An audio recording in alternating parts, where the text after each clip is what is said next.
কাউকে অন্ধের মতো বিশ্বাস করার পর যখন আপনি জানতে পারেন সে আপনার সরলতার সুযোগ নিয়ে আপনাকে ঠকিয়েছে, তখন বুকটা কেমন যেন ফাঁকা হয়ে যায়, তাই না? মনে হয় এই পৃথিবীতে স্বার্থপর মানুষের মধ্যে ভালো মানুষের কোনো দাম নেই। নিজেকে বড্ড বোকা আর অসহায় মনে হতে থাকে। কিন্তু মনস্তত্ত্ব এবং প্রকৃতির অমোঘ বিচার কি বলে জানেন? আজ যে আপনার সরলতাকে আপনার দুর্বলতা ভেবে অহংকার করছে, কাল প্রকৃতি তার চেয়েও নিষ্ঠুরভাবে তাকে তার আসল জায়গাটা বুঝিয়ে দেবে। একেই বলে ইমোশনাল কর্মফল। সাইকোলজি বলে যার যারা অন্যের সরলতা নিয়ে খেলা করে তারা আসলে এক গভীর মানসিক হীনমন্যতার ভোগে। এরা কখনো কাউকে মন থেকে ভালোবাসতে পারে না। কোনো মানুষের বিশ্বাস ভেঙে তারা হয়তো সাময়িক ভাবে যে তারা খুব চালাক, তারা জিতে গেছে, কিন্তু তারা এটা বোঝে না যে অবচেতনেই তারা তাদের জীবন থেকে চিরকালের জন্য এমন একজন খাঁটি মানুষকে হারিয়ে ফেললো, যে তাকে কোনো স্বার্থ ছাড়া আগলে রাখতে পারতো।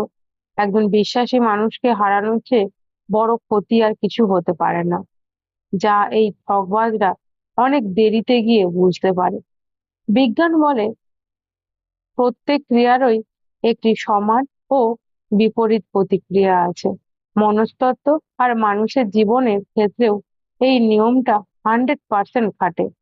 আজ যে আপনার আবেগকে পায়ে দোলে চলে গেছে সে হয়তো ভাবছে সে পার পেয়ে গেল, কিন্তু মনে রাখবেন সময় সবার এক যায় না। যারা মানুষের বিশ্বাস বারবার ভাঙে, জীবনে কোনো এক কঠিন মোড়ে গিয়ে তারা নিজেদের বড্ড একা আবিষ্কার করে। কর্মের চাকা যখন ঘোরে তখন তার যখনই সত্যিকার নিঃস্বার্থ ভালোবাসা বা সাহায্য চাইবে তখন চারপাশে শুধু শূন্যতা, নীরবতা আর আফসোস ছাড়া আর কিছুই পাবে না। তখন তারা বুঝবে কাউকে ঠকানোর মাসুল কতটা ভয়ানক হয়। তাই কেউ আপনার সরলতার সুযোগ নিয়ে আপনাকে মাঝ রাস্তায় ফেলে চলে গেল, নিজেকে অপরাধী ভেবে ভেঙে পড়বেন না। মনে রাখবেন, সরল হওয়া বা মানুষের বিশ্বাস করা কোনো দুর্বলতা নয়। এটা একটা ঈশ্বর প্রদত্ত গুণ যা সবার মধ্যে থাকে না। আপনি কাউকে ঠকাননি, তাই আপনার মাথা সবসময় উঁচু থাকবে। প্রকৃতি তার নিজের হিসাব একটু দেরিতে হলেও একদম নিখুঁতভাবে কড়াই গন্ডায় বুঝে দেবে।